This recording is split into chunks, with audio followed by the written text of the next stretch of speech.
पांच लब्धियों में पांचवी लब्धि करण लब्धि चल रही है, और करण लब्धि के अंदर यथा प्रवृत्तिकरण अपूर्वकरण, ये जो दूसरा उसका भेद है, अपूर्वकरण, इसमें भी हम गुण श्रेणी, गुण संक्रमण, स्थिति कांडक घात और अनुभाग कांडक घात। तो स्थिति कांडक घात और अनुभाग कांडक घात।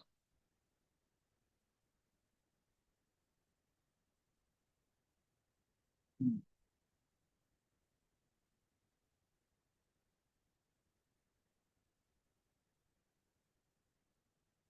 हम्म।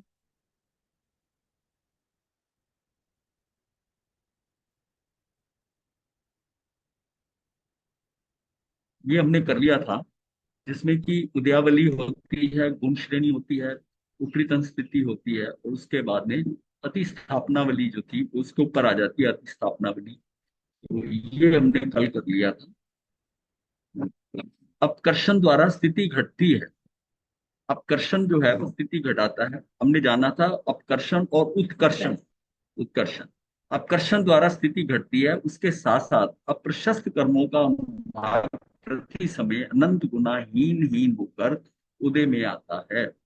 मतलब हमारी सारी परफॉर्मेंस इसी पे ही है कि ये जो अप्रशस्त है, अप्रशस्त प्रकृतियां किसकी, घाती और अघाती कर्म दोनों की।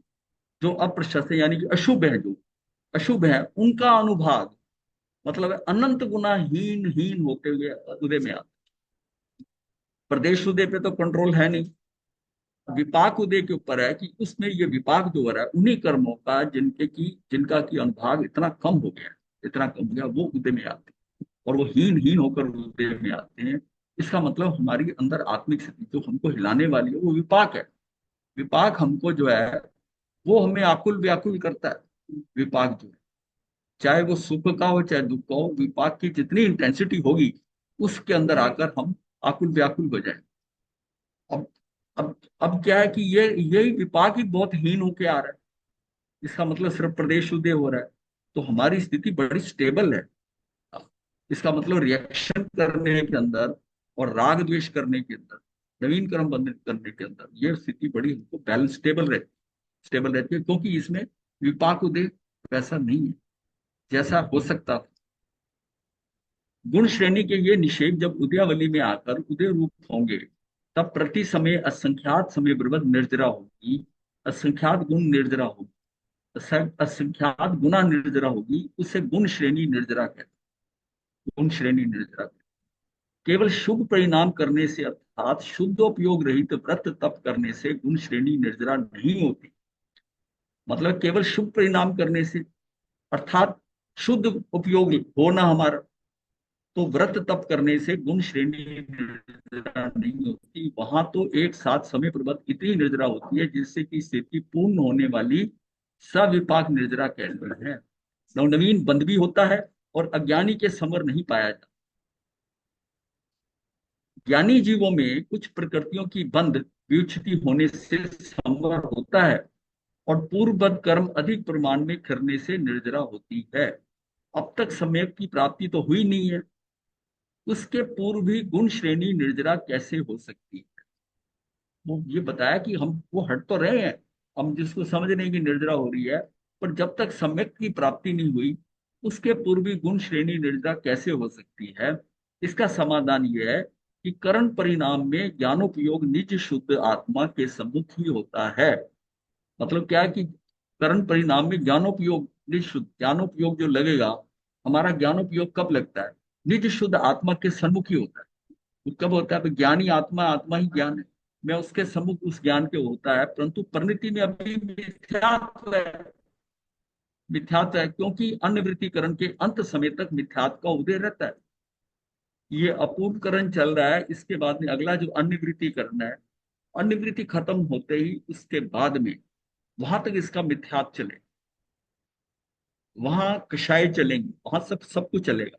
वहां पर जो पहले समय में जैसे अन्यवृत्तिकरण खत्म हुआ, उस समय उसको प्रथम उपशम सम्यक दर्शन, और जब वो होगा तब उसका मिथ्यात्व खत्म, इस समय मिथ्यात्व खत्म होगा।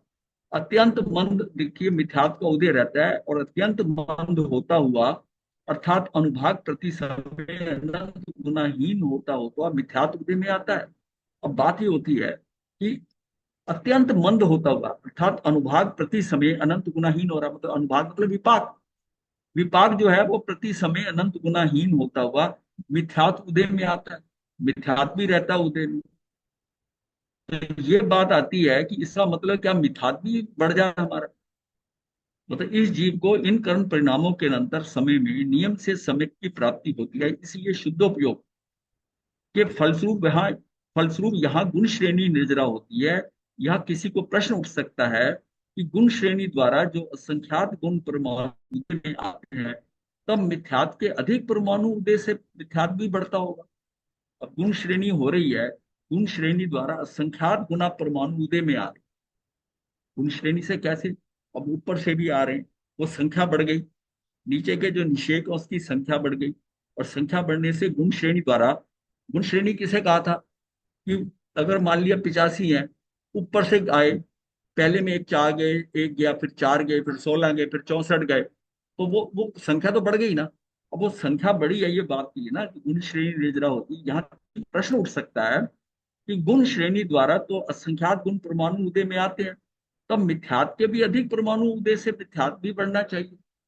वो अगर ज्यादा बढ़ गए हैं, जो ऊपर वाले आए हैं, हाँ, तो उसके कारण मिथ्यात भी बढ़ जाना चाहिए, मिथ्यात बढ़ता हो, वैसा नहीं होता। परमाणुओं की संख्या पर उस कर्म का फल निर्भर नहीं है, ये बात बताइए। परमाणु की संख्या पर उस कर्म का फल निर्भर नहीं है, उसके अनुभाग उद्देश्य के फल मिलता है। ये बड़ी पॉइंट क्लियर हो जाना चाहिए कि वो कितने कर्म की मात्रा है, आपका प्रदेश उदय कितना भी हो रहा है, बहुत ज्यादा प्रदेश उदय हो रहा है, उसका आपका फल के हिसाब से जो फर्क आएगा वो अनुभाग के कारण आएगा, उसकी संख्या के कारण नहीं है। हमने सिर्फ संख्या बढ़ाई है, ऊपर से संख्या बढ़ाई, परंतु उसके अनुभाग फल मिलता है, अर्थात उनका जीव के परिणामों के साथ निमित्तपना बनता है। यहाँ परिणामों की परमाणुओं की संख्या अर्थात प्रदेश उदय बढ़ने पर भी अनुभाग उदय अत्यंत मंद होने से जीव का मिथ्यात परिणाम भी मंद मंतर होता जाता है, वो भी मंद हो रहा है, संख्या जरूर बढ़ी है लेकिन मिथ्यात्व नहीं बढ़ा। ये पॉइंट क्लियर इस बात के लिए होता है कि हमारे प्रदेश उदय के प्रदेश ज्यादा होने से उसका हमें इतना फर्क नहीं पड़ता, जितना हमें कि उसके अनुभाग से फर्क पड़ता है, विपाक से फर्क, सारे खेल विपाक का है उसका। अन्य अप्रशस्त कर्मों की गुण श्रेणी द्वारा भी ऐसा ही समझना। अभी हमारा प्रकरण दश मोह की उपशमना करने वाले जीव, तो हमारा खेल क्या चल रहा है, खेल चल रहा है कि दर्शन मोहनीय का, दर्शन मोहनीय की ये उपशम हो जाए, दर्शन मोहनीय जो मेरे अंदर ये जो है ना अश्रद्धा है, ये खत्म हो जाएगी, मैं सन्मार्ग पे आ जाऊंगा। मतलब अभी तक जब तक दर्शन मोहनी का उदय है, मैं उन्मार्ग पर जा रहा हूँ चीज, हाँ दर्शन मोहनी का उदय होता है तो मैं उल्टे रास्ते पे जाऊंगा, विपरीत मार्ग को चयन करूंगा, मतलब मिथ्यात्व में जाऊंगा।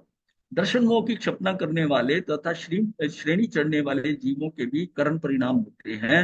वहां होने वाली गुण श्रेणी यहाँ की गुण श्रेणी निर्जरा से असंख्यात गुना होती है, अर्थात ऊपर के गुण स्थानों में निर्जरा होने वाले परमाणु की संख्या असंख्यात गुना हो जाती है। मतलब देखिए, मतलब हमारी संख्या जो इतनी नीचे बढ़ रही है उसके कारण हमारा क्या इम्पैक्ट क्या हो रहा है, मिथ्यात में कोई बड़ी बढ़त नहीं हो रही है, बट सबसे बड़ी बात है कि हमारा काल खत्म हो रहा है, उसके अंदर जितना पीरियड है हमारा, जो इतने समय में होना था, ऊपर के कुछ जितने के जितने हैं ना स्पर्धक, वो टूटकर नीचे आ गए, वो सारे ऊपर से नीचे आ गए। और उसके आने से जब हमने जाना था कि उत्कर्षण अपकर्षण, अपकर्षण में तो कुछ परमाणु आते थे, तब भी हम क्या कहते थे, स्थिति सुधर गई ऊपर से। ये तो पूरा पूरा बैच ही आ रहा है नीचे, पूरा का पूरा लौट आ रहा है, और वो पल्लियोपम के संख्यातवें भाग के ग्रुप में प्रति समय आ रहा है। तो वो जो, क्योंकि वो कर्म, हमारी कर्म तो कितने काल के हैं उसमें स्थिति, एग्जाम्पल लेने के लिए हम 4-5 समय ले रहे हैं, पर हमारा समय कितना है उस समय का, और वो सारे आ रहे हैं क्योंकि हमने उनमें लाना है जिसकी अंत्य कोड़ा कोड़ी सागर पर, और हमारे पास तो उसके ऊपर कोड़ा कोड़ी तक गए हुए हैं, और हमने एक कोड़ी तक आ रहे हैं, अंत्य कोड़ी का मतलब 1 करोड़ सिर्फ सागर पर में आना है। तो उसका कारण है कि कहाँ ऊपर से कितने स्पर्धक ऊपर से आएंगे, काल के अनुसार पहले थोड़े आएंगे, आगे आएंगे, वो जितने आते जाएंगे उसके अंदर जो ऊपर से आना है तो नीचे संख्या बढ़ेगी। तो स्थिति का कांडघात होता है, स्थिति का कांडघात होता है, फिर अनुभाग का कांडघात होता है। फिर हमने देखा था कि उनका स्थिति का उपसरण होता है, उपसरण होता है, और अनुभाग का भी उपसरण, फिर प्रकृति उपसरण हो जाता है। अब वो कर्म जो है ना, कर्म प्रकृतियां उड़नी शुरू हो गई। और ऐसे हमें पता चला था कि वो 34 जो है ना स्थिति उपसरण होते हैं, तो 46 तरह की प्रकृतियों का बंध बंध। ये हमें ये परिणाम मिल रहा है इस सारे का, ये प्रायोग लब्धि से ये सारा जो मिला है उस प्रयोग में। और करण लब्धि के अंदर उसका रिजल्ट ये आ रहा है कि उनके साथ देखिए, शिवक्षम लब्धि, विशुद्धि लब्धि, देशना लब्धि, यहां तक हमारी सिर्फ कषायों की ये समझ लो, कषायों से हमारी आत्मा, कषाय कम हुए, आत्मा की निर्मलता बढ़ी, हमको आगे आगे बढ़ते रहे, और धर्म अनुराग भी पैदा हुआ। अब उसके अंदर हमारी स्थिति बेटर हो रही है, हमें लगाव भी हो रहा है कि हम ये कार्य करें। लेकिन सारा खेल कहाँ आकर हुआ? प्रायोग लब्धि में आकर ये सारा खेल हुआ। और अब करण लब्धि के अंदर इसका हमें परिणाम मिल रहा है, क्योंकि सारा काम जो होना है वो करण लब्धि में होना है। और करण लब्धि के अंदर यथा प्रवृत्तिकरण तक कुछ नहीं हुआ, लेकिन यथा प्रवृत्तिकरण से जब अपूर्व करण पे आते हैं, अपूर्व करण के अंदर, हालांकि यथा प्रवृत्तिकरण के अंदर भी जितनी लंबी जाएगी, क्योंकि सबसे ज्यादा समय मिलता है, उसमें भी हमारी स्थिति सुधरती जाती है। जहां आप कमजोर पड़े वहां से तो आप वापस हो जाओ, वहां से तो वापस हो जाओगे, ये था बस बस हो गया, ठीक है, इतना मैं समझ गया, वहां चले जाओगे। अगर आप उसी में टिके हुए हैं तो आप स्थिति और आपकी, क्योंकि वो सारी चीजें चल रही हैं, वो सारी चीजें चल रही, तो अब जो है कि आपकी स्थिति और यथा प्रवृत्तिकरण के एंट्री के बाद में और अच्छी हो गई, और अच्छी होगी, और अच्छी होगी, और आप पहुंच गए अपूर्व करण तक।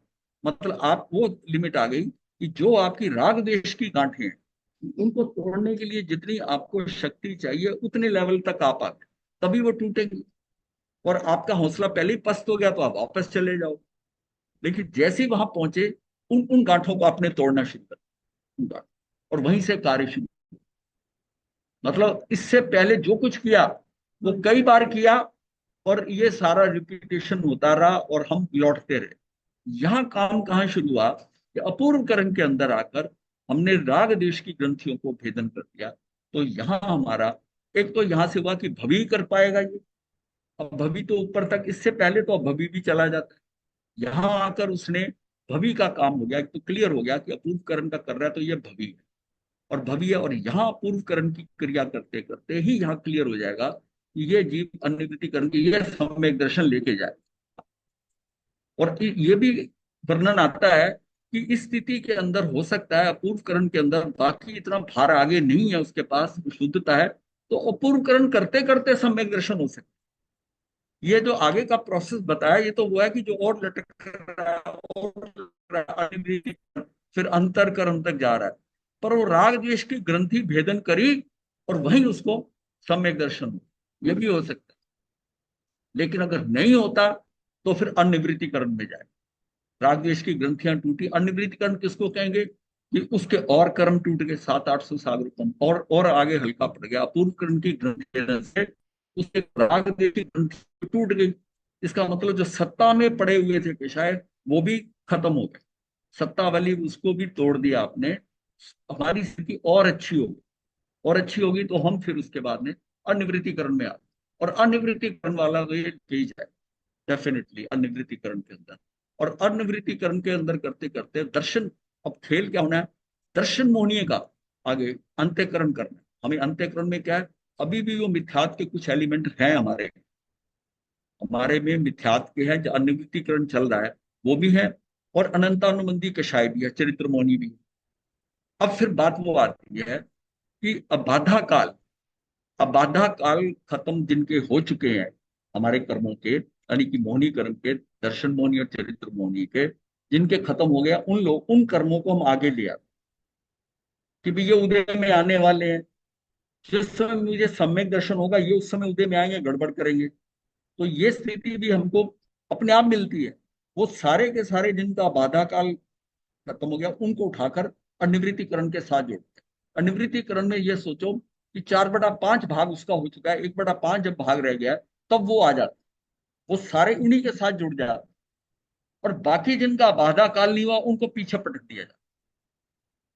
वो क्या होता है, अप्रशस्त उपशम, अब प्रशस्त उपशम करके उनको पीछे कर दिया जाएगा और उनको आगे कर दिया जाएगा। वो बीच का जो पीरियड है, उस समय उस समय मोहिनी कर्म का, यानी कि दर्शन मोहिनी है, चरित्र मोहिनी, कोई उदय में नहीं आएगा। बाकी कर्मों का उदय चलता रहेगा, इसका कोई नहीं आएगा, कोई कर्म नहीं बनेगा। और यही जो उसको जैसे समय मिला, ये अलग अलग हुए और वो अनुवृत्ति कर्म खत्म हुआ और उसको समय दर्शन सब। ये मतलब ये चीज होगी तो ऑटोमेटिकली, लेकिन अपने को समझना क्या है सारा, कि ये सब कुछ मिलेगा हमको तब कब मिलेगा, जब मेरी कर्मों की स्थिति और कम कम हो। मुझे वो पहला शिवक्षम लब्धि से पहले की स्थिति तो मुझे अपने पुरुषार्थ से लानी है। मतलब कारण बनता है। हाँ, कारण बनता है। अपने को अपने कर्मों की स्थिति कम करके अपने आप के अंदर वो सारा बदलाव ले आते हैं।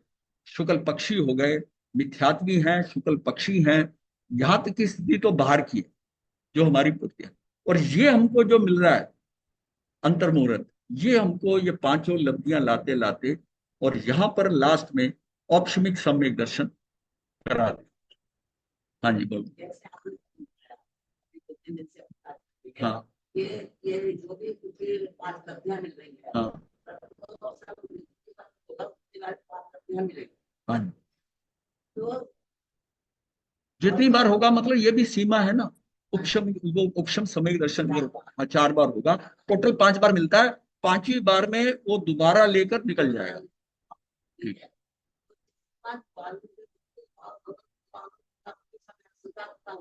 हाँ, और कर्म का कोई हिसाब है कोई? थोड़ा थोड़ी सागरपम तक का बांधे हुए, एक एक समय उदय में आ रहा है। ये साथ में जब ये हो रही है, बंद भी तो रहे हैं, लेकिन अभी ये है कि ये जो बंद रहे हैं, ये बहुत कम स्थिति के और अनुभाग के बंद रहे हैं। जैसे ये समय खत्म होता है, से हट जाती है, रिलीज हो जाती है, तो उसके बाद तो की वाले इतना बंधन चालू हो जाते हैं ना। ये जो अंत्यकरण का टाइम मिल रहा है ना, इसके अंदर कितनी तेजी से उसको मिल रहा है। हाँ, मतलब उतनी तेजी से बनते हैं, लेकिन उसी समय डिपेंड करता है कि जो आपके जितने कर्म पड़े हैं वो कौन से पड़े हैं। कि मोहिनी कर्म पड़ा है ना, मोहिनी कर्म दर्शन में, उसमें जो दर्शन मोहिनी है, आयु कर्म छोड़कर ये खेल जो होगा ना, ये सारा मोहिनी कर्म पे होगा। मोहिनी कर्म पे होगा। दर्शन मोहिनी के 3 हिस्से होने हैं। हाँ, दर्शन मोहिनी के 3 हिस्से होने हैं, और कर्म हमारा मोहिनी से ही बनता है। दर्शन मोहिनी से हमारा रास्ता दृष्टि उल्टी होती है, और चरित्र मोहिनी हमको फंसाता है। ये मोहिनी कर्म से, मोहिनी कर्म में होता है। हाँ, मेन प्रभाव होता है मोहिनी कर्म से। आप नवीन कर्म बनेगा। अब ये जो हमें अंत्यकरण मिला, जबकि वो कर्म आगे चले गए और मोहिनी उधर नहीं आएगा, ये जितना लंबा मिला ना, ये जितना लंबा मिला, उतने हमारे मिथ्यात्व के बिल्कुल खत्म हो जाएंगे। अर्ध वाले हो सकता है थोड़े रह जाएं, या उतना समय और ले गए आप, अर्ध वाले भी खत्म हो गए। अब जो सारे शुद्ध है ना, वो रह गए। खेल तो यही है, जो शुद्ध रह गए ये भी खत्म करने हैं। पर जिसमें आपका ये टूटेगा अंत्यकरण का टाइम, उसमें आप शुद्ध में अगर हैं, तो तब सम्यक दर्शन जाएगा नहीं वापस। तब तब उसको शिवक्षम सम्यक दर्शन हो गया। हाँ, उपशम से शिवक्षम 66 सागरोपम तक की हो सकती है। हाँ, 66 में मतलब अगले जन्मों तक आपके साथ कैरी कर जाएगा। नहीं, परिणाम उतने नहीं है, इसका मतलब जब उदय में आ रहा है तो वो अर्ध में आ रहा है। अर्ध में आ रहा है तो वो गिरेगा तो तीसरे गुण स्थान पे जाएगा, मिश्र पे जाएगा, क्योंकि अर्ध में मिश्र है। तीसरे पे जाएगा और वहां पर भी उसको अंतर्मुहूर्त मिलता है। उस अंतर्मुहूर्त के टाइम के अंदर शुद्धि उसकी चल रही है। वो मान लिया शुद्ध हो गया, थोड़े से बचे थे इसलिए वहां गिरा, शुद्ध हो गया, वापस आ जाएगा 4 पे, वापस आ जाएगा, तो शिवक्षम फिर भी सम्यक दर्शन हो जाएगा। मान लिया वो मिथ्यात्व वाले जो है, मतलब अंत्यकरण मिला थोड़े समय का, अभी शुद्धि चालू ही हुई है, अभी तो वो मिथ्यात्व भी पड़ा है, जो अर्ध शुद्ध है वो भी है, जो पूर्ण शुद्ध हो गए हैं वो भी सब पड़े हैं। अब पूरे में मिथ्यात्व वाले चल रहे हैं, उसी में ही आ गए। ये शुद्धता क्या होती है? कर्म की जो सघनता है, उसमें से कुछ कर्म निकल रहे हैं, अर्ध शुद्ध वो है जिसमें कुछ डॉटेड में निकल के कुछ बीच में स्थान खाली हो गया। मिथ्यात वाला पूरा ढका हुआ है, इसको समझो, प्रैक्टिकली समझो। मिथ्यात वाला पूरा ढका हुआ है, जो मिश्र वाला है उसमें कुछ कुछ रोशनी आ सकती है, कुछ कुछ ढकी हुई है, और ये जो शुद्ध है वो बिल्कुल ट्रांसपेरेंट है। हाँ, अर्ध शुद्ध में दोनों है, कहीं कहीं ट्रांसपेरेंट भी है, कहीं कहीं ओपेक भी है। ओपेक भी है मतलब बीच बीच में वो जो है ना, जैसे होते हैं पोल्का डॉट होते हैं, ये पोल्का डॉट की तरह कपड़े में गोल गोल जो है वो कल के, और बाकी सारा साफ है, वो अर्ध शुद्ध हो गया। और जो मिथ्यात वाला है वो पूरा कवर किया हुआ। अब जब पहले पूरा कवर है तो उसमें से निकलने शुरू हुए, निकले, तो उसमें से कुछ पोर्शन में निकले, वो अर्ध हो गया। जो पूरा ढका हुआ है वो मिथ्यात हो गया। और जो जो अर्ध वाला था उसमें से भी निकलते जा रहे हैं, उसमें कुछ पोर्शन जो है वो शुद्ध होता जा रहा है। तो शुद्ध बढ़ता जा रहा है, अर्ध शुद्ध बढ़ता जा रहा है, और ये मिथ्यात वाला घटता जा रहा है, ये घटता जा रहा है। ये मतलब प्रैक्टिकल ये हो रहा है, समझने के लिए शब्दों को नहीं, मतलब इसलिए समझो कि वो कैसे घट रहे हैं, कैसे घट, सारी पट्टी एकदम ब्लाइंड की हुई। और जैसी ये स्थिति आई, इसमें से कुछ उठने शुरू हो गए, सफाई होनी शुरू हो गई। जो सफाई हुई वो अर्ध हो गए, कुछ पोर्शन में सफाई हुई। फिर जिनकी सफाई हुई अर्ध के अंदर, वो थोड़ा आगे समय के अंदर जाते हैं, उसमें वो भी निकल गए, वो ट्रांसपेरेंट हो गए, ये अर्ध हो गए। और ये पट्टी जो ढकी हुई थी ये भी कम होती जा रही है, अर्ध बढ़ता जा रहा है, अर्ध से वो शुद्ध वाला बढ़ता जा रहा है।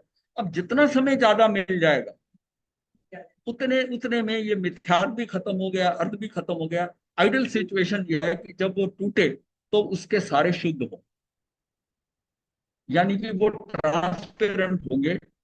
अब उसका काम क्या है कि उसको वो जो बिल्कुल शुद्ध है वो भी हटाने है तो वो भी परमाणु है ना, वो ट्रांसपेरेंट हो गए लेकिन है तो परमाणु, और वो हटा दिया तो शाही को, तो हो गया शाही को।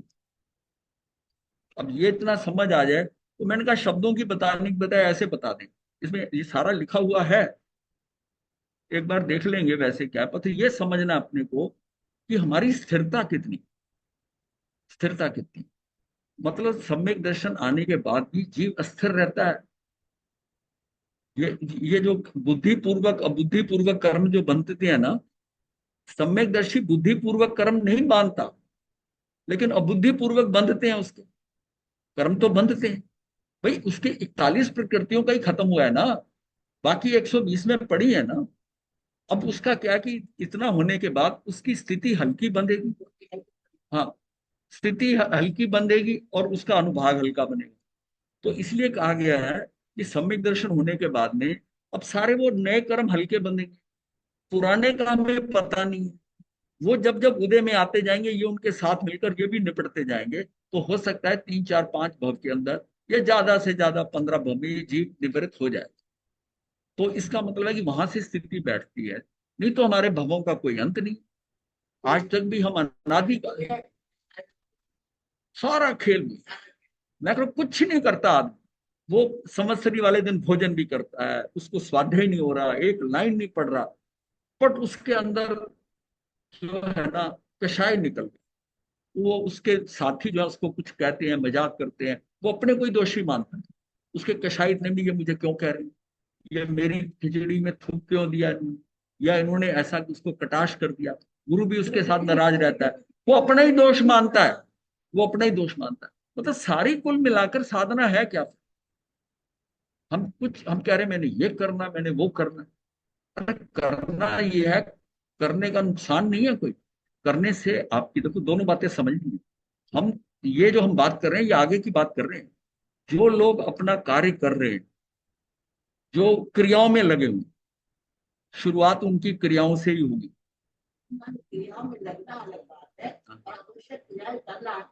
देखो वो है ना, वो वो धर्म की संयम की पालना है। ये पालना कब अनुराध मतलब उसका कैसे होगा, वो उसको उसको जीने लग जाए, उसको बोझ समझ के नहीं कर रहे। जो क्रिया हो रही है शुरुआत तो क्रिया से ही होगी, संयम में आएगा तो क्रिया ही करेगा, शुरू में क्रिया करेगा। पर वो क्रिया करते करते करते करते अब उसको मुक्त होने का भाव आता है, तब उसको क्रिया से भी। अगर मुक्ति का भाव नहीं है अभी, तो क्रिया करता रहे दबा।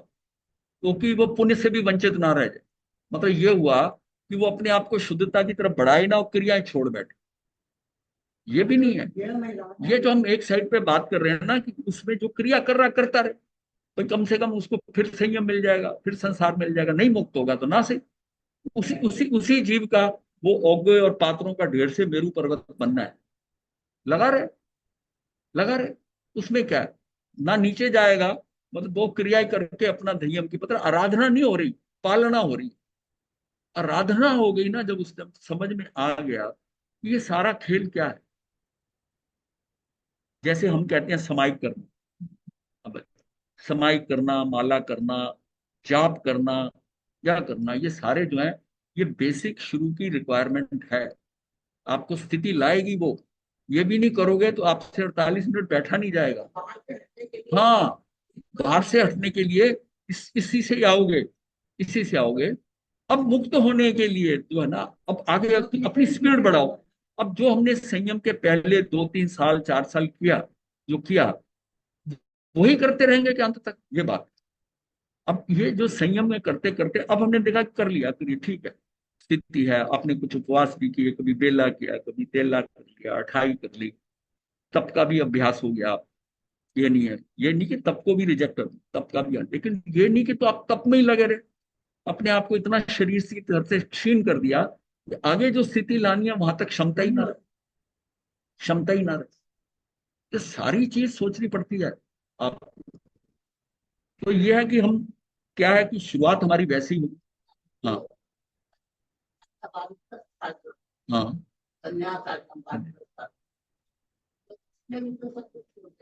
हाँ, ठीक है। वो जब गृहस्थी से निकल गया, ये राजा महाराजा भी ये होते थे ना, वो सब करते थे ना कि 25 से 50 साल तक अंदर रहे, और 50 साल के बाद वो निकल कर 50 से 75 तक वहां जाते थे वानप्रस्थ में। ये अलग है, इसके साथ गुण श्रेणी मतलब ये तो उसकी कर्मों की स्थिति से है। उसके जो कर्म किस लेवल पे आ गए हैं, ये ये भी काल लब्धि में है। इसकी भी कैलकुलेशन है कि कितने जीव सम्यकदर्शी बने। हाँ, हाँ, हाँ,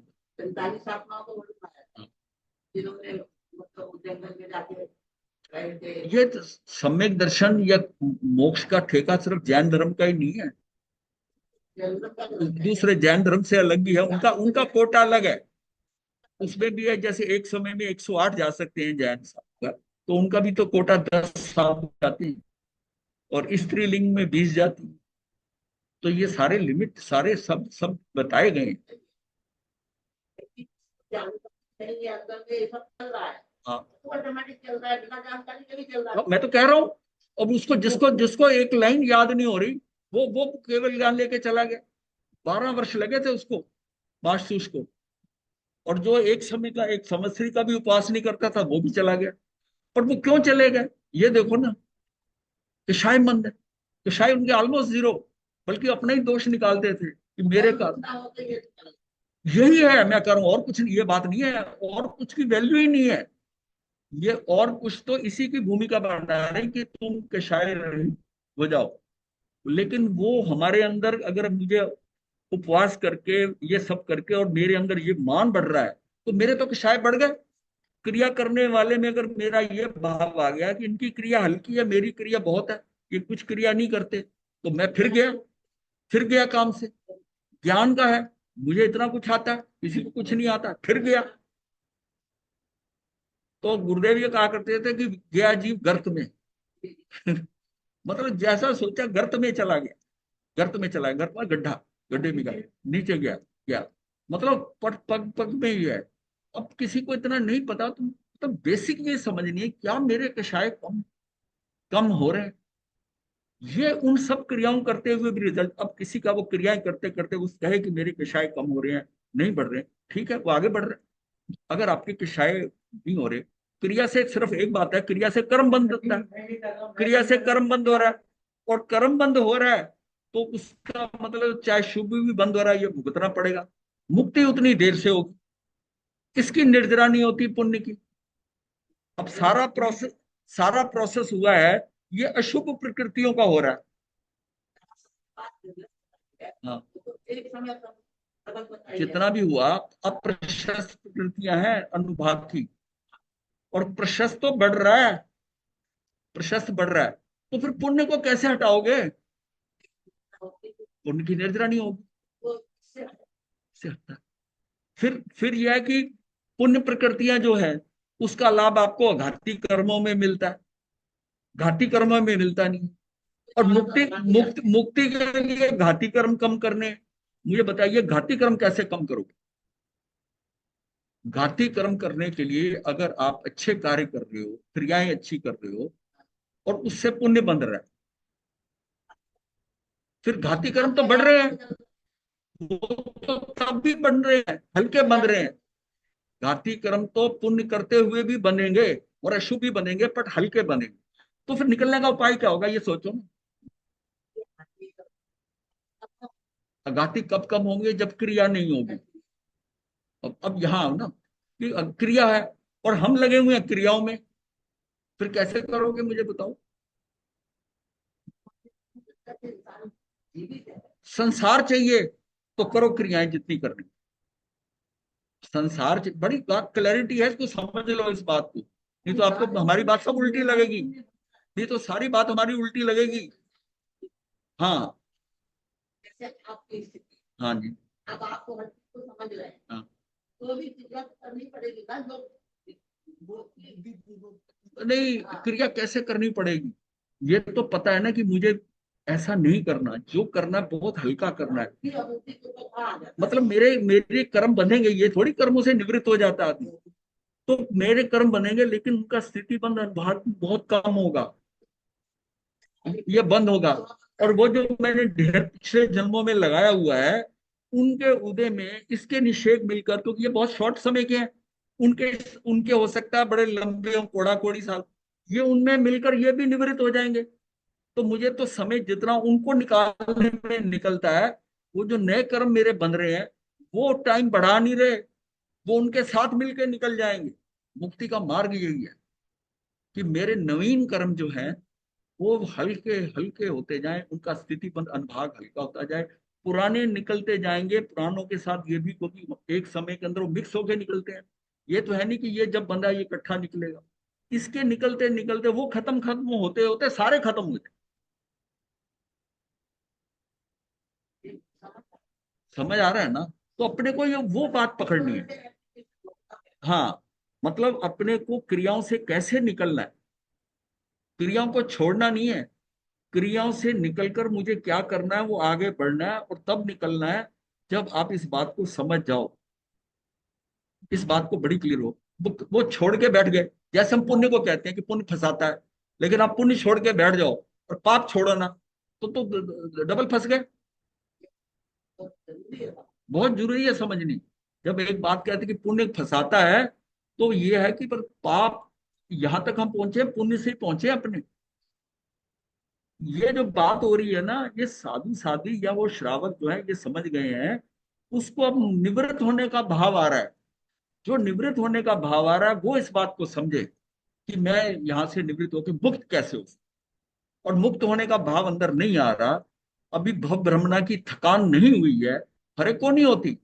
वो थकान जब होने लग जाएगी कि नहीं, मुझे अब भव भ्रमण ज्यादा नहीं करने, मुझे मुक्त होना है, 5 2 4 5 भव में मेरा कल्याण हो जाए, जब उस तरह का अंदर से वो भ्रमणा की थकावट होने लग जाए, तो तब तब उसको ये मार्ग मिले। अगर थकावट नहीं हो रही, तो पुण्य करे, क्रियाएं करे, जो मर्जी करे, प्रवचन में सो जाए, कुछ कर ले, जो मर्जी आनंद से करे। हाँ, नहीं आए, नहीं आए। अब बात है ना, किसी के बताने से स्थिति थोड़ी बदलनी है, वो वो वो जीव की अपने आप बदलनी है। हाँ, अंदर से जब भाव आ रहा है, मैं तो साधु साधियों के हिसाब से कह रहा हूँ कि जब सब छोड़ छाड़ के इतना हो गया है, अब कहाँ अटकना, अब तो निकलना चाहिए ना।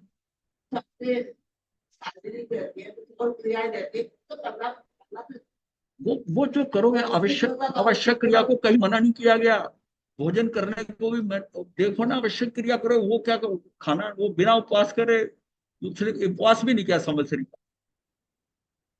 तो उसको उसको ये है कि वो, और जिन्होंने किया था उन्होंने क्या क्या कर लिया। असली चीज क्या थी?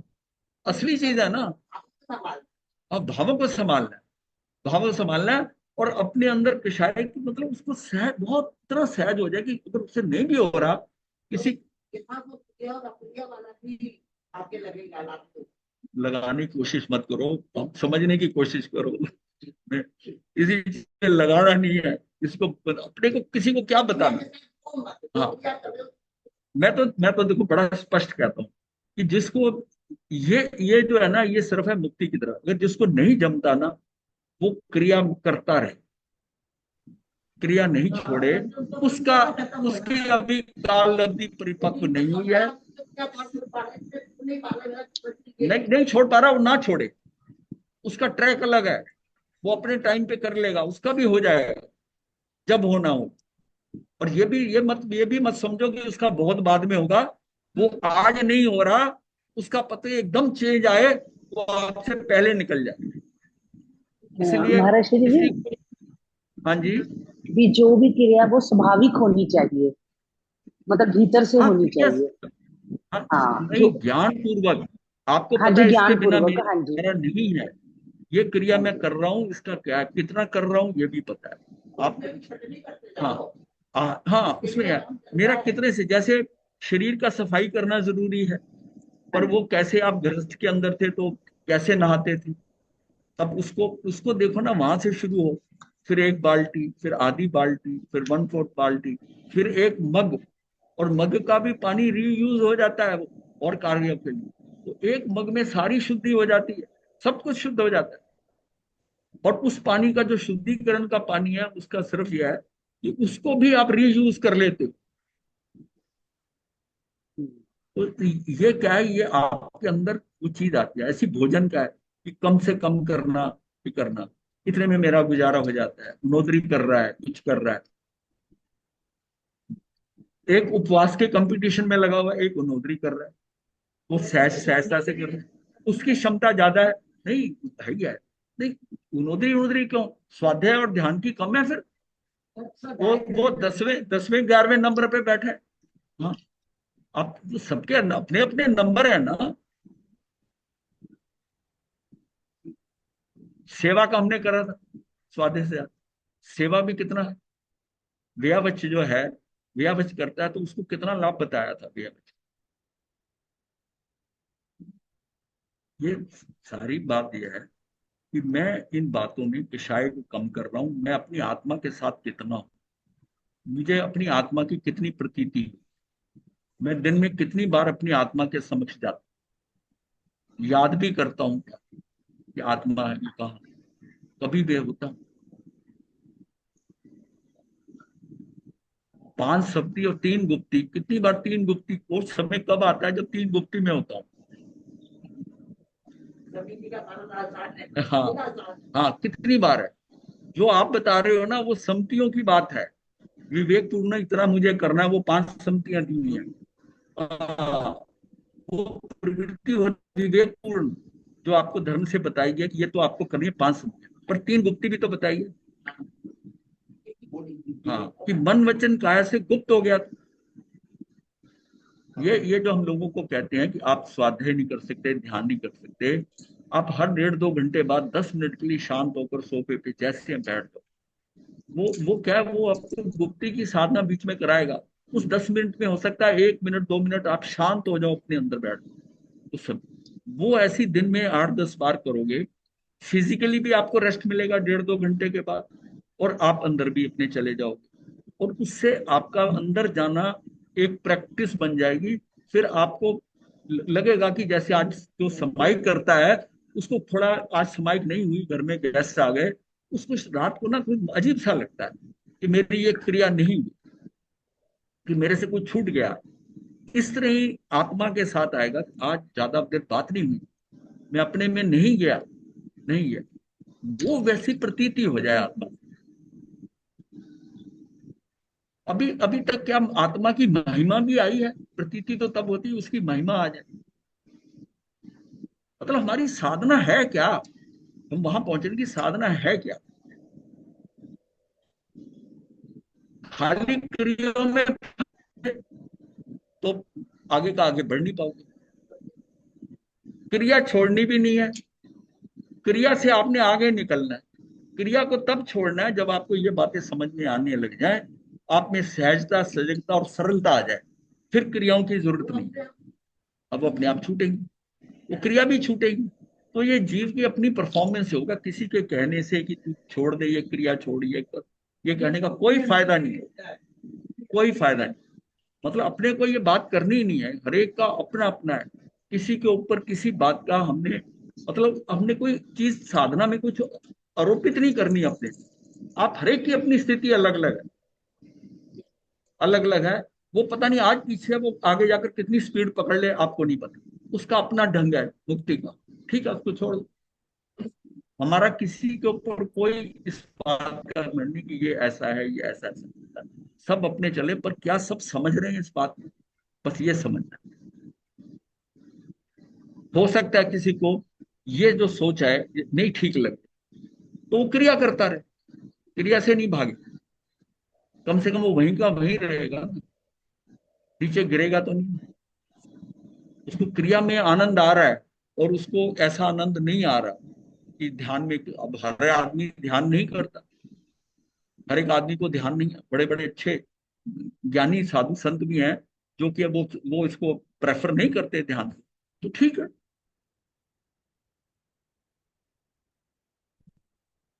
ध्यान उनके लिए वो नहीं अच्छा समझते, ठीक है। वो ज्ञान पे ज्यादा जोर दे रहे हैं, तो ठीक है, ज्ञान से करो। लेकिन अल्टीमेटली आगे बढ़कर से एक समय आएगा, वो आएंगे उस पे। आज उनका समय नहीं आया, वो अपने आप आएंगे। सिस्टम तो वही चलेगा, क्रम तो वही है। आप ये इंसान जो ये जो है ना, ये सारे जो करेंगे ना, इसको बाईपास नहीं कर सकते, बाईपास नहीं कर सकते। आज स्थिति नहीं बनी, मान लिया कोई चौथे पे नहीं पहुंचा, चौथे पे आ जाएगा, फिर सातवें पे दीक्षा ले लेगा, छठा है। रास्ता तो यही है, रास्ता ये सीढ़ी सीढ़ी तो यही है। ये ये 14 स्टेप तो उसको चढ़नी पड़ेगी। ये दोनों साथ साथ हैं। व्यवहार खाली व्यवहार है अगर, तो फिर तो वो क्या कर रहा है उसको पता नहीं। निश्चय निश्चय उसको पता है। अब निश्चय आपको पता है मुझे मुक्त होना है। नहीं नहीं, ये शब्दों का खेल नहीं है। व्यवहार निश्चय से कोई ऐसी बात नहीं है। निश्चय तो आपने समझा, उस निश्चय तक पहुंचने के लिए जो कुछ हो रहा है वो व्यवहार है। उस निश्चय को पाने के लिए जो जा रहे हो वो आपका व्यवहार हो रहा है। निश्चय पे सीधा आप जा नहीं सकते। निश्चय जो है वो अल्टीमेट है आपका। वो सारा व्यवहार हो रहा है, ये भी सारा व्यवहार हो रहा है।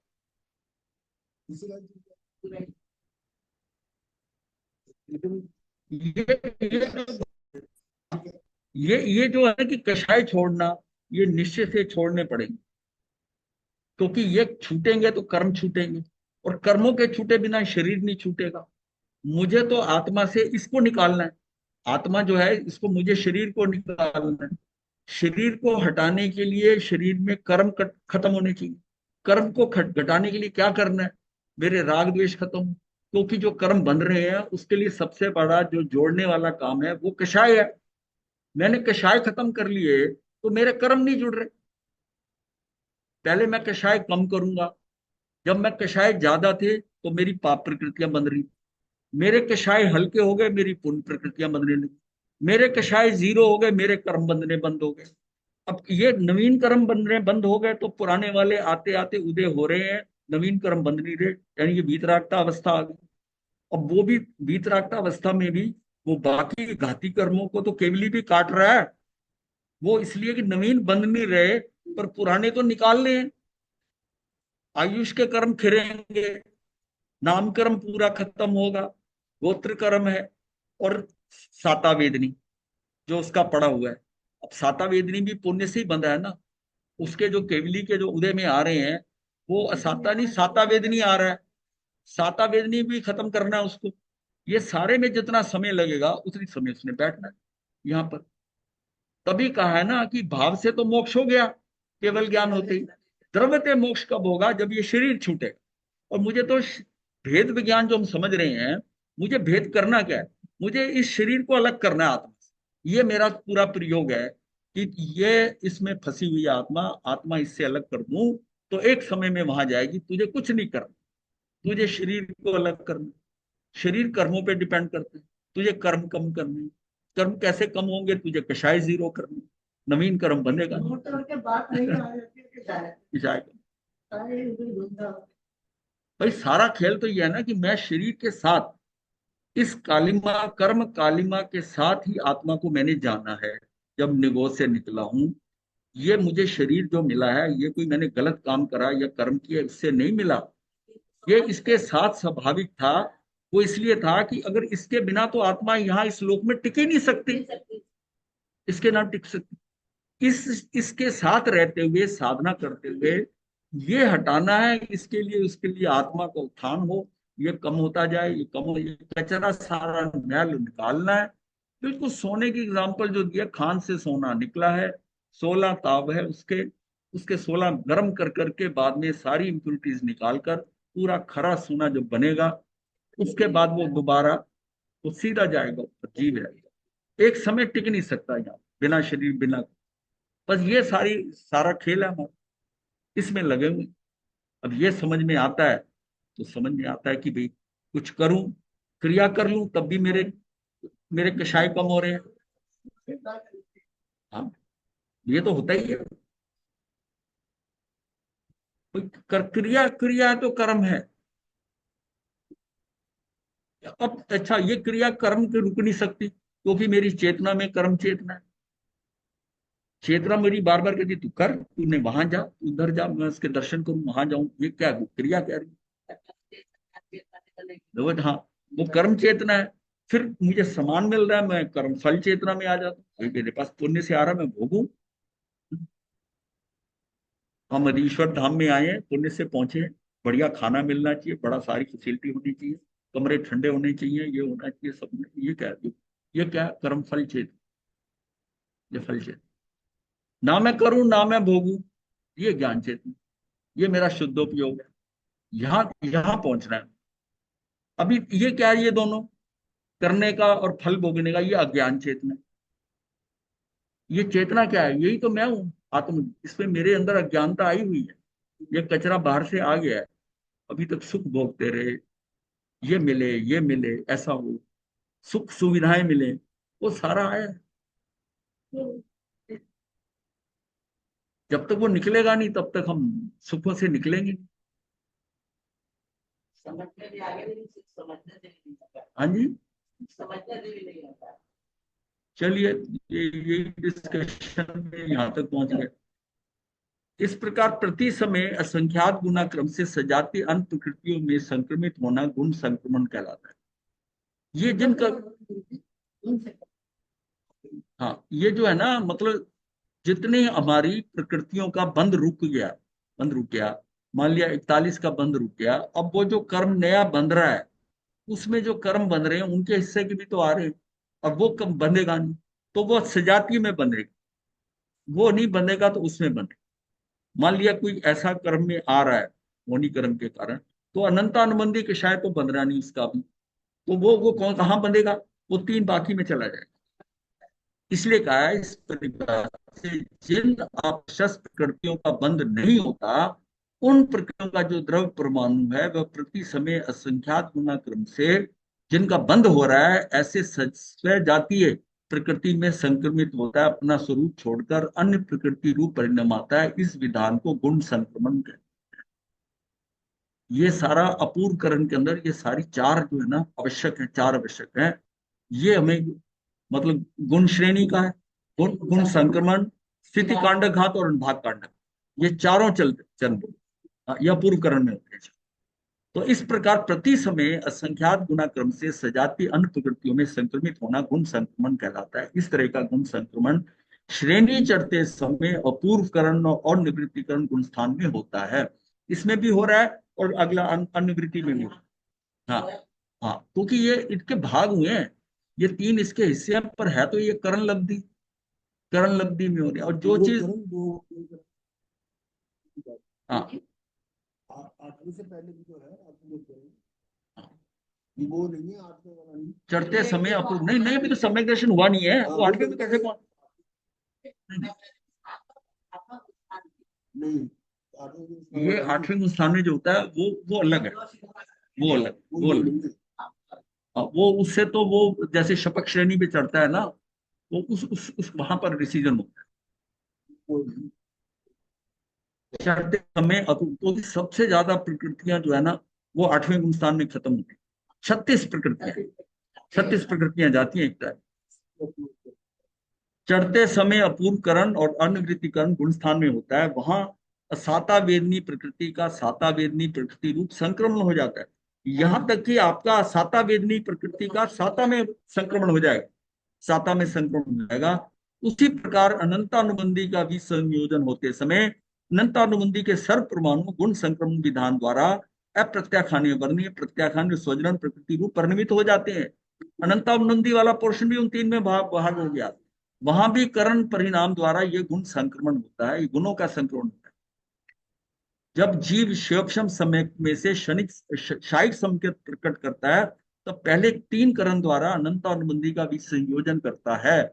इस कारण सत्ता में पड़े हुए अनंतानुबंधी के सर्व परमाणु अन्य तीन कषाय रूप कर्म में कर्म रूप हो जाते हैं। इसके पश्चात एक अंतर्मुख के बाद जीव पुनः तीन कर्म परिणाम मानता है, यानी कि उनकी प्रवृत्ति करता है।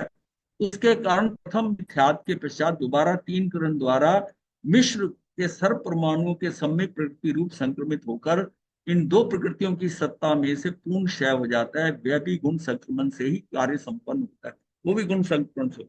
इसमें ज्यादा माइंड लगाने की जरूरत नहीं है, ये चीज थ्योरी की है। देखो यहाँ संक्रमण नहीं कहा, अपितु गुण संक्रमण का है। मात्र संक्रमण तो क्षेपक्षम समय के काल में भी होता है, वह भी मिथ्यात्व और मिश्र ये परमाणु सम्यक प्रकृति रूप होकर उस रूप में उदय में आते रहते हैं, परंतु वहां संक्रमित होने वाले परमाणु की संख्या अल्प होती है, अल्प होती है। प्रथम उपशम समय के काल में प्रारंभ में विशुद्धि की अनंत गुना वृद्धि होती है। उसके पश्चात के काल में विशुद्धि की मंदता के कारण अल्प परमाणु संक्रमित होते हैं, उसे विद्यात संक्रमण कहते हैं। शिवक्षम समय में विद्यात संक्रमण होता है। शिवक्षम समय तो हो रहा है, उसमें भी जो विशुद्धि हो रही है उनकी, वो भी अल्प परमाणु संक्रमित होते हैं। एक समय में कितने परमाणु संक्रमित होते हैं उसकी संख्या निकालने के लिए सर्व परमाणुओं की संख्या को विवक्षित संख्या से भाग दिया जाता है। ये गुण संक्रमण भाग आ रहा है, इसको हम छोड़ देते हैं। ये कैलकुलेशन है, ये है, इसकी कैलकुलेशन बता सकता हूँ, लेकिन मैं नहीं समझता कि इसका टाइम इसमें लगेगा। इसमें स्थिति कांड घात भी हम कर चुके हैं। सत्ता में पड़े हुए कर्मों की स्थिति अर्थात स्थिति सत्ता कांडक रूप से हीन होना स्थिति कांडक घात कहलाता है। जो चीज अपकर्षण में थी, ये उसकी ज्यादा संख्या में कि ये अपूर्व कर्म तक आ जाए, वो पूरा कांडक, कांडक का मतलब पूरा ग्रुप, समूह से नीचे आ जाता है कांड। हाँ, कांडक का अर्थ आता है टुकड़ा या भाग। अनेक निषेकों के समूह को यहाँ कांडक कहते हैं। एक कांडक में अनेक समयों का जो निषेक है उनका भाव होकर उनके सर्वकर्म परमाणु दलित एक अंतर्मुहूर्त काल में नीचे के निषेकों में यहाँ मिलते हैं। स्थिति बंद अर्थात बनने वालों कर्मों की स्थिति, और स्थिति सत्व किसे कहते हैं अर्थात सत्ता में पड़ी हुए कर्मों की स्थिति, दोनों अलग अलग चीजें। कांडक का प्रमाण छोटा यानी कि जघन्य या बड़ा यानी उत्कृष्ट तथा मध्यम हो सकता है। यह प्रमाण स्थिति सत्ता के अनुसार है। उसके कर्मों में जो स्थिति सत्ता में पड़ी ना स्थिति, उसके अनुसार वो कांडक जो होगा ना, वो उत्कृष्ट होगा, मध्यम होगा और जघन्य होगा, उसके हिसाब से। किसी के जघन्य स्थिति सत्व अंत्य कोड़ा कोड़ी पाल्योपम होता है, तो किसी के उत्कृष्ट स्थिति अंत्य कोड़ा कोड़ी सागरपम होता है। उसका जघन्य स्थिति कितनी होगी, अंत्य कोड़ा कोड़ी पल्योपम। तो किसी की उत्कृष्ट स्थिति होगी अंत्य कोड़ा कोड़ी सागरपम। मध्य भेद असंख्यात है, ये दोनों बाउंड्री बता दी कि अंत्य कोड़ा कोड़ी पल्योपम से यहां तक है। इसीलिए स्थिति के अनुसार कांड के प्रमाण का भी जघन्य मध्यम उत्कृष्ट होता है। जितने निषेकों का अभाव होता है उसे कांडक कहते हैं। उतने समयों का कांडक आयाम अर्थात कांडक की लंबाई कहते हैं। हम ये कहते हैं ना, ये 48 मिनट का था या 48 समय का था, अब ये कब 40 समय का रह गया, तो 8 समय का जो है ना उसका कांडक घात, उसकी स्थिति कांडक घात। जघन्य स्थिति कांडक आयाम पल्योपम के संख्यातवा भाग संख्यात्मक भाग प्रमाण होता है, तो उत्कृष्ट स्थिति कांडक आयाम 7 या 8 सागरपम प्रमाण होता है। उत्कृष्ट स्थिति कितनी है? 7 या 8 सागरपम प्रमाण होता है। एक स्थिति कांडघात होने पर इतनी स्थिति घटती है। इसको ज्यादा करने की जरूरत नहीं है। ये सारा जो है ना, ये बंद अपसरण हमने कर लिया, स्थिति कांड उपकरण, ये सारा जो है ना, ये थ्योरी है। और जो हमने आज, हाँ, उतना सही है, बस ये किया हुआ है। ये बहुत ज्यादा डिटेल में थ्योरी में नहीं जाने की जरूरत होती। और अब ये हमने अपूर्वकरण खत्म होने के बाद में अनिवृत्तीकरण आ गया। निवृत्ति परिणामों में भेद या असमानता होती है निवृत्ति। और अनिवृत्ति में क्या है? त्रिकालवर्ती नाना जीवों के परिणामों में समानता है। यहाँ प्रत्येक समय के परिणाम अनंत गुना विशुद्ध होते जाते हैं, फिर भी सभी अनंत जीवों की एक एक समय के परिणाम समान पाए जाते हैं। मतलब कम हो रहे हैं, पर जिस एक समय में देखोगे सबके परिणाम जो होंगे ना, वो समान होंगे, उसमें अलग नहीं होगा। यहाँ भी आयुष कर्म के अतिरिक्त शेष 7 कर्मों में गुण श्रेणी, गुण संक्रमण, स्थिति कांडघात, अनुभाग कांडघात होते हैं। चारों ही आवश्यक जो अपूर्व कर्म के, वो इसमें भी होते हैं। अनिवृत्तिकरण का संख्यात बहुभाग भी जाने पर दर्शन मोहनी कर्म का अंत्यकरण और उपशम कर्म, ये हमने डिस्कशन में सारा कर दिया। ये दर्शन मोहनी कर्म का अंत्यकरण आ जाता है। अंत्यकरण का मतलब उस पर गैप दे दिया जाता है कि ये रास होगा। जैसे बिल्कुल है कि महाराज ने स्थानक में प्रवेश करना है, और भाई बहन जो श्रावक श्राविका सारा गेट पे खड़े हैं। अब जैसे महाराज अंदर गेट पे आने पहुंचते हैं, तब वो कह देते हैं कि बहन एक तरफ हो जाए, भाई एक तरफ हो जाए। तो वो ऐसा करके अलग करके और बीच में रास्ता बना दे। ये बिल्कुल वैसे ही, ये वैसे ही है कि उस समय कर्मों का जो उदय में आ रहा है ना, कुछ कर्म को तो इधर एक साइड पे लगा दिया जो है, और ये इधर लगा दिया। और इसमें कि ये तुझे टाइम दिया जा रहा है, इसमें तेरा कोई दर्शन मोहनी का, चरित्र मोहनी, कोई मोहनी कर्म उदय में नहीं आएगा। इतनी निर्मलता होगी, इसमें उदय नहीं आएगा। और तू इसमें, तो दर्शन मोहनी के ऊपर पूरा प्रेशर होता है। और वो कर्म उठाकर जो उदय में, जिसके बीच में जो उदय में आ सकते थे इस काल में, उठाकर उनको पहले कर दिया। उनको कहा इनको खत्म कर दो पहले। और जो बाद वाले जिनका बाधा काल नहीं था, जिनका अभी तो टाइम लगना है, उनको उठा के पीछे धकेल दिया। और ये एक उनको सिद्धि दे दी कि हाँ, हाँ बिल्कुल।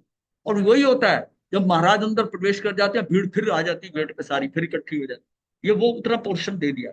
ये हमको एक अलग फैसिलिटी मिलती है कि अब अंत समय में तो ये सम्यक दर्शन, क्योंकि इसमें जैसे अलग हुए, रास्ता दिया, वही सम्यक दर्शन, वही औपशमिक सम्यक दर्शन हो गया। और वो कितनी देर टिकता है, वो डिपेंड करता है कि महाराज कितनी देर में अंदर जाते हैं, और भीड़ दोबारा से फिर गेट को घेर लेती।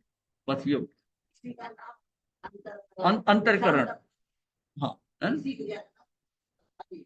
अद्धा तो कहते हैं उसको। हाँ, अद्धा काल, अद्धा तो काल के अलावा, वो काल की बात है, वो भी आएगा। यहाँ पर हम कर्णानुयोग द्वारा परिणामों तथा कर्मों का सूक्ष्म वर्णन देख रहे हैं। प्रत्येक अनुयोग की भाषा अर्थात वर्णन करने की पद्धति भिन्न होती है। मोक्ष मार्ग प्रकाशक ग्रंथ में पंडित टोडरमल जी इस विषय को इस प्रकार समझाते हैं। चरणानुयोग में बाह्य क्रिया की मुख्यता से समझाया जाता है। चरणानुयोग में तो बाह्य क्रिया की मुख्यता से समझाया जाता है। द्रव्य अनुयोग में आत्म परिणामों की मुख्यता से वर्णन किया जाता है। और कर्णानुयोग में सूक्ष्म वर्णन किया जाता है कि क्या करनी है, क्या करना चाहिए इस काल में, इस समय क्या करना है। द्रव्य अनुयोग में स्थूल निरूपण होता है जो है। द्रव्य अनुयोग में उपयोग के 3 भेद बताए हैं: शुद्धोपयोग, अशुद्धो और शुद्धोपयोग। ये द्रव्य अनुयोग है। छदमस्य जीवों के बुद्धि गोचर अर्थात ज्ञान में आने योग्य परिणामों की अपेक्षा से कथन किया जाता है। इसमें धर्मानुराग रूप परिणाम शुभोपयोग हैं, पापानुराग रूप द्वेष रूप परिणाम अशुभोपयोग हैं, तथा शुद्ध राग द्वेष रहित परिणाम शुद्धोपयोग हैं, ऐसा कहा जाता है। कर्णानुयोग में कषाय शक्ति की अपेक्षा से गुण स्थानों में संक्लेश या विशुद्ध परिणामों की अपेक्षा से कथन किया जाता है। जितने जितने हमारे विशुद्धि होती जाएगी, हम उतने गुण स्थान ऊपर है। और जितने जितने संक्लेश होता जाएगा, उतने हम नीचे आते जाएंगे। कर्णानुयोग में राग आदि रहित शुद्धोपयोग यथाख्यात चरित्र होने पर होता है। राग आदि रहित शुद्धोपयोग कब होगा? जब यथाख्यात चरित्र होने पर होता है, और वह मोह का नाश होने पर स्वमेव होता है। नीचे के गुण स्थानों में ऐसा शुद्धोपयोग किस तरह का हो सकता है? किंतु द्रव्य नियोग में शुद्धोपयोग करने का ही मुख्य उपदेश दिया जाता है। इसलिए छदमस्त जीव जिस काल में बुद्धि गोचर यानी भक्ति अर्थात ज्ञान में आने योग भक्ति आदि तथा हिंसा आदि कार्य रूप परिणामों को छोड़कर आत्म अनुभव आदि अनुभवन आदि कार्य में परिवर्तन करता है, उस काल में उसे शुद्धोपयोगी कहते हैं। इस काल में भी केवल ज्ञान गम्य सूक्ष्म राग आदि होते हैं। परंतु द्रव्य योग में इसकी विवक्षा नहीं की जाती। स्वयं की बुद्धि में जाने वाले बुद्धि गोचर राग आदि छोड़ने की अपेक्षा से उसे शुद्ध उपयोगी कहते हैं।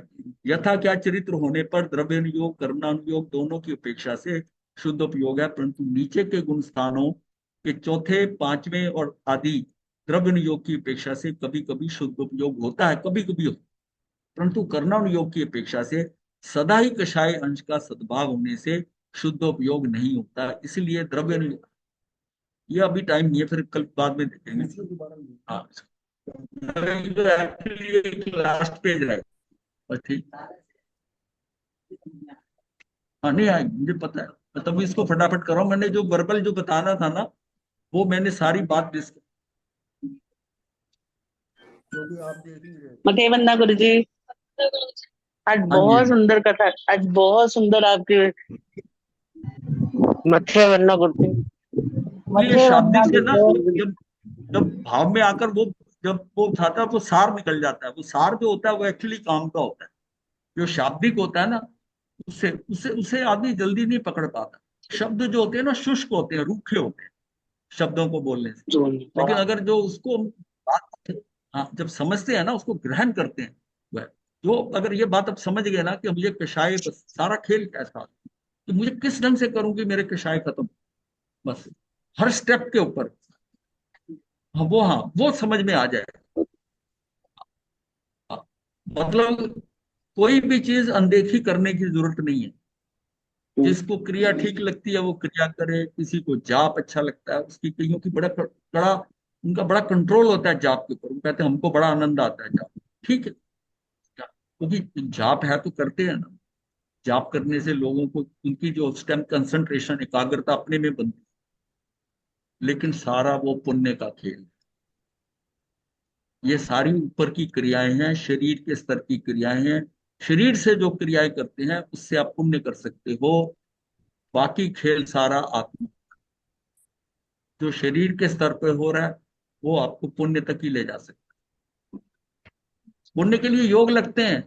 किसी को दान देते हो, किसी की हेल्प करते हो, किसी की सेवा करते हो, उस सब में आपका शरीर लग, ये लग, अनग लगती। जिसमें आप सेवा करते हुए आत्मा के साथ जुड़कर उसकी सेवा करते हो, उसमें हम कहते हैं कि व्यावच में उसकी निर्जरा हो।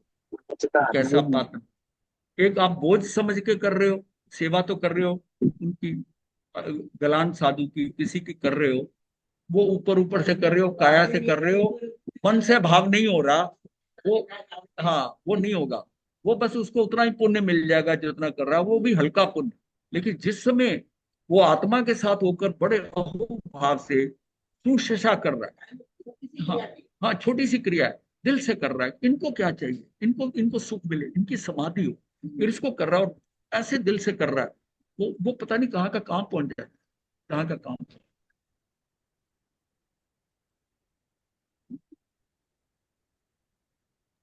नमो हरिहंताय नमो नमो अय्यदेव नमो विठायानंद नमो लोकेश्वर यतारिंदम हरिहंतामंदम सिद्धामंदम साहूमंदम केवी अपनोतम यतारिंदम हरिहंतामंदम सिद्धामंदम साहूमंदम केवी अपनोतम यतारि शरणं हरिहंते शरणं गच्छामि सिद्धे शरणं गच्छामि साहू शरणं गच्छामि देवनी नतं धम्मं शरणं गच्छामि चार शरणं शुक्र मंगल शरणं सदाई